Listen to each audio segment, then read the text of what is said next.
तो मूवी की स्टार्टिंग में हम एक औरत को देखते हैं जो कि किसी चीज को कपड़े में लपेट के उसे कूड़े के डिब्बे में फेंकने जाती है। तभी घर में से उसी औरत की बच्ची बाहर निकलती है जो कि घूमने के लिए चली जाती है। इस बच्ची का नाम क्लेयर है। जब क्लेयर वापस घर आती है तो वो देखती है कि उसकी मॉम ने सुसाइड कर लिया है। इसके बाद हमें काफी सालों बाद का सीन दिखाया जाता है और अब क्लेयर बड़ी हो चुकी है। एक दिन जब क्लेयर स्कूल जाती है तो वो अपने डैड को स्कूल के बाहर कूड़ा उठाते हुए देखती है। क्लेयर के डैड को कूड़ा उठाते हुए देखकर स्कूल के सभी बच्चे क्लेयर पे हंसने लगते हैं। इसलिए क्लेयर गुस्से में अपने डैड के पास जाती है और उनको वहां से जाने के लिए कहती है। इसके बाद क्लेयर स्कूल के अंदर आ जाती है जहां डार्सी नाम की एक लड़की क्लेयर को बुली करती है। यहीं हमें ये भी पता चलता है कि क्लेयर एक लड़की को पसंद करती है जिसका नाम पॉल है। इधर क्लेयर के डैड को कचरे में से एक बड़ा सा चाइनीज बॉक्स मिलता है। क्लेयर को चाइनीज लिखनी और पढ़नी आती थी, इसलिए क्लेयर के डैड वो बॉक्स क्लेयर के लिए उठा लेते हैं। जब क्लेयर घर वापस आती है तो उसके डैड क्लेयर को उसी बॉक्स के बारे में बताते हैं। पहले तो क्लेयर उस बॉक्स को खोलने की काफी ज्यादा कोशिश करती है लेकिन वो बॉक्स खुल ही नहीं रहा था और उस बॉक्स के ऊपर चाइनीज लैंग्वेज में जो लिखा हुआ था उसे पढ़ने के बाद क्लेयर को सिर्फ ये पता चलता है कि 7 विश मांगने के लिए बोला गया है। क्लेयर को कुछ भी समझ नहीं आ रहा था लेकिन फिर भी वो पहली विश ये मांगती है कि डार्सी जो कि उसको हमेशा बुली करती है वो सड़ जाए। इसके बाद क्लेयर के डॉग मैक्स को दिखाया जाता है जो कि उस बॉक्स के आने के बाद कमरे के अंदर ही नहीं आ रहा था। आधी रात के समय वही बॉक्स अपने आप खुल जाता है और उसमें से म्यूजिक बजने लगता है। कुछ देर म्यूजिक बजने के बाद वो बॉक्स अपने आप बंद हो जाता है। इसके बाद अगली सुबह डार्सी को दिखाया जाता है जिसकी बॉडी सच में सड़ने लगी थी। जब क्लेयर को डार्सी के बारे में ये सब पता चलता है तो उसे ये पता चल जाता है कि ये बॉक्स कोई आम बॉक्स नहीं है। घर आने पर वो उस बॉक्स की कुछ फोटोज ले लेती है ताकि वो अपनी टीचर से ये पूछ सके कि इस बॉक्स में चाइनीज भाषा में जो लिखा हुआ है वो क्या लिखा हुआ है। इसके बाद वो मैक्स को ढूंढने के लिए जाती है और तभी घर के नीचे से उसे मैक्स की डेड बॉडी मिलती है। मैक्स के जाने के बाद क्लेयर काफी ज्यादा दुखी हो जाती है क्योंकि ये डॉग क्लेयर को उसकी मॉम ने गिफ्ट किया था। स्कूल में क्लेयर का टीचर बताता है कि इस लैंग्वेज को पढ़ने के लिए उसको किसी और की जरूरत पड़ेगी क्योंकि इस बॉक्स के ऊपर जो चाइनीज लैंग्वेज लिखी हुई है वो काफी ज्यादा प्राचीन है। तभी वहाँ पर क्लेयर का क्लासमेट रायन आ जाता है जो कि क्लेयर को बताता है कि इस लैंग्वेज को पढ़ने के लिए उसकी कजन क्लेयर की मदद कर सकती है। उसके बाद रात को क्लेयर मैक्स को याद करते हुए काफी ज्यादा सैड हो जाती है और तभी वो पॉल और उसकी गर्लफ्रेंड की फोटोज देखती है और ये सब देखने के बाद तो वो और भी ज्यादा दुखी हो जाती है और क्लेयर अपनी सेकंड विश ये मांगती है कि पॉल उसके प्यार में पागल हो जाए। अगले दिन स्कूल में पॉल क्लेयर के साथ फ्लर्ट करता है और इधर हमें ये देखते हैं कि वो बॉक्स फिर से अपने आप खुलता है और उसमें से म्यूजिक बजने लगता है। कुछ देर म्यूजिक बजने के बाद वो बॉक्स फिर से बंद हो जाता है और इसी के साथ क्लेयर के अंकल जो कि बाथरूम में नहाते हुए गिर जाते हैं। उनके सर पर गहरी चोट लगती है जिसकी वजह से उनकी वहीं पर मौत हो जाती है। जब क्लेयर को अपने अंकल की मौत के बारे में पता चलता है तो क्लेयर और उसके डैड में ये बातें होने लगती है कि हो सकता है कि क्लेयर के अंकल उनके लिए कुछ पैसे छोड़ कर गए हों। क्लेयर को ये पता था कि उनके घर की हालत कैसी है, इसीलिए वो अपनी तीसरी विश ये मांगती है कि उसके अंकल की सारी प्रॉपर्टी उसके नाम हो जाए। अगले दिन उसके डैड उसको बताते हैं कि क्लेयर के अंकल ने अपनी सारी प्रॉपर्टी उसके नाम कर दी है। रहने के लिए एक बड़ा सा घर, बहुत सारी गाड़ियां और बहुत सारा पैसा अब क्लेयर के नाम था। इसके बाद ये लोग अपने पुराने घर को छोड़कर अपने नए घर में शिफ्ट हो जाते हैं। क्लेयर की विश पूरी होने के बाद जेनी को दिखाया जाता है जिसकी किचन में काम करते हुए बड़ी ही बेरहमी से मौत हो जाती है। इधर क्लेयर उसी बॉक्स को अपने ही आप ओपन और अपने ही आप क्लोज होते हुए देखती है। अब क्लेयर इस बॉक्स के बारे में सब कुछ जानना चाहती थी, इसीलिए वो उस बॉक्स को लेकर रायन की कजन के घर चली जाती है। जीना उस बॉक्स के ऊपर लिखे लेटर को पढ़कर ये बताती है कि हर विश पूरी होने के साथ साथ कुछ रूल भी बताए गए हैं, जैसे कि विश मांगते समय बॉक्स को टच करना होगा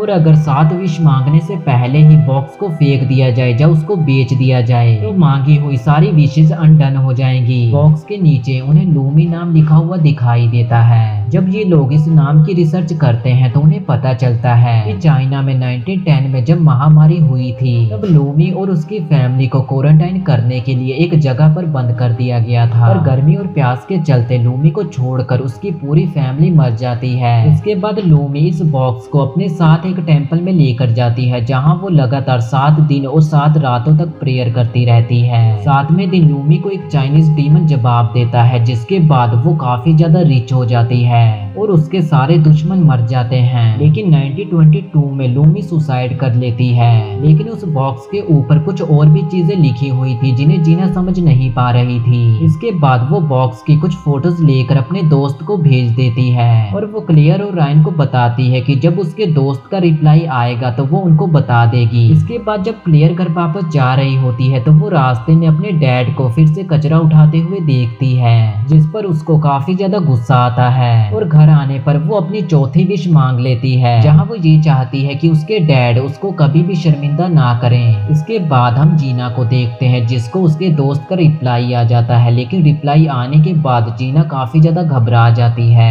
इधर क्लियर के विश मांगने के बाद बॉक्स फिर से अपने आप ओपन होने लगता है और तभी इधर जीना के घर में लाइट चली जाती है। पूरे घर में अंधेरा हो जाता है, जिसके चलते जीना को कुछ भी दिखाई नहीं दे रहा था। अंधेरे में जीना एक चीज से टकरा जाती है, जिसके चलते उसकी मौत हो जाती है। अगली सुबह जब रायन जीना के घर आता है तो वो जीना की लाश को देखकर काफी ज्यादा दुखी हो जाता है। तभी जीना के फोन में देखने के बाद उसको ये पता चलता है कि उस बॉक्स में चाइनीज भाषा में क्या लिखा हुआ है। स्कूल में रायन क्लियर को बताता है कि विश मांगने के बाद वो बॉक्स एक इंसान की जान लेता है, लेकिन क्लियर रायन की बातों पर ध्यान नहीं देती और घर आने पर वो अपनी 5वीं विश मांग लेती है, जिसमें वो ये चाहती है कि वो स्कूल की सबसे पॉपुलर लड़की बन जाए। रात के समय क्लियर और पॉल एक पार्टी में जाते हैं, जहां पर ये दोनों किस करते हैं और यहीं से स्कूल के सभी स्टूडेंट क्लियर को जानने लगते हैं। अगले दिन क्लियर जेनी के घर उससे मिलने के लिए जाती है। घर के अंदर घुसते ही उसको काफी ज्यादा बदबू आने लगती है। जब वो किचन के अंदर जाती है तो वो वहां पर जेनी की लाश को देखती है। इसके बाद क्लियर काफी ज्यादा डर जाती है और अपने दोस्तों को बॉक्स और उसकी विशेष के बारे में बता देती है। सब कुछ जानने के बाद क्लियर के दोस्त उसको इस बॉक्स को फेंकने के लिए कहते हैं। क्लियर भी इस बॉक्स को फेंकने के लिए तैयार हो जाती है, लेकिन जब वो इस बॉक्स को फेंकने के लिए जाती है तो वो अपना मन बदल लेती है। इसके बाद ये तीनों एक मॉल में एंजॉय करने के लिए जाती हैं, जहां लिफ्ट से गिरकर क्लियर की फ्रेंड की बड़ी ही बेरहमी से मौत हो जाती है।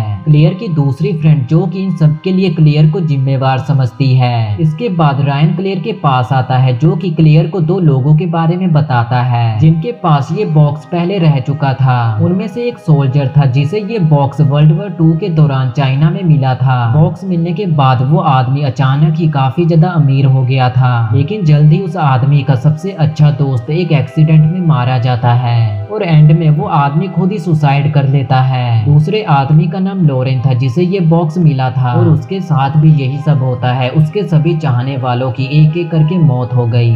अब यहाँ रायन बॉक्स के बारे में सबसे जरूरी बात बताता है कि जब सारी 7 विशेष पूरी हो जाएंगी तो वो चाइनीज डीमन सोल को कलेक्ट करता है और वही होता है फाइनल प्राइज। ये सब जानने के बाद ये दोनों उस बॉक्स को डिस्ट्रॉय करने की कोशिश करते हैं, लेकिन उनके काफी ज्यादा कोशिश करने के बाद भी उस बॉक्स को एक खरोंच तक नहीं आती। इसके बाद ये दोनों उस बॉक्स को एक सेफ जगह पे छुपा देते हैं, लेकिन अगले दिन वो बॉक्स उस जगह पे होता ही नहीं। अब बॉक्स के गायब होते ही चीजें बदलने लगती हैं। क्लियर और उसके डैड को अपना न्यू घर छोड़ना पड़ता है। अब क्लियर के डैड फिर से कचरा उठाने का काम शुरू कर देते हैं। स्कूल में डार्जी फिर से वापस आ जाती है, जो कि क्लियर को बुली करने लगती है और पॉल क्लियर को छोड़ देता है। स्कूल में क्लियर को वही बॉक्स अपनी फ्रेंड के लॉकर में पड़ा दिखाई देता है। क्लियर उस बॉक्स को लेकर वहां से भागने लगती है। घर आने पर क्लियर अपनी छठी विश मांग लेती है, जिसमें वो ये मांगती है कि उसकी मॉम ने कभी सुसाइड ही ना किया हो। इस विश को मांगने के बाद क्लियर की मॉम उसके सामने होती है। कुछ देर बाद क्लियर को अपनी मॉम के रूम में से एक पेंटिंग मिलती है और उस पेंटिंग में क्लियर की मॉम ने उसी बॉक्स को ड्रॉ किया हुआ था। उस पेंटिंग को देखने के बाद क्लियर ये समझ जाती है कि वो बॉक्स पहले उसकी मॉम के पास रह चुका है और इसी बॉक्स के कारण उसकी मॉम ने सुसाइड किया था। जैसे कि हर विश के बाद किसी की मौत पक्की है, तो इस बार क्लियर के डैड की मौत हो जाती है। अपने डैड की मौत के बाद क्लियर पागल हो जाती है और गुस्से में उस बॉक्स के ऊपर चिल्लाने लगती है और इसी दौरान वो अपनी फाइनल विश मांगती है। क्लियर उसी दिन में वापस जाना चाहती है जब ये बॉक्स उसके डैड को मिला था। विश मांगने के बाद क्लियर की आंख सेम उसी दिन पर खुलती है और बेड के ऊपर मैक्स को जिंदा देखकर वो काफी ज्यादा खुश हो जाती है। वो अपनी फ्रेंड से कॉल पे बात करती है और जेनी से भी मिलती है और फिर वो अपने अंकल और डैड के साथ स्कूल के लिए निकल जाती है। अब रास्ते में उसके डैड उसी जगह पे रुकते हैं जहाँ उनको वो बॉक्स मिला था। क्लेयर कूड़े में से उस बॉक्स को उठाकर अपने बैग में छुपा लेती है। स्कूल आकर वो उस बॉक्स को रायन को दे देती है और कहती है कि वो इस बॉक्स को किसी जगह पर दफना दे।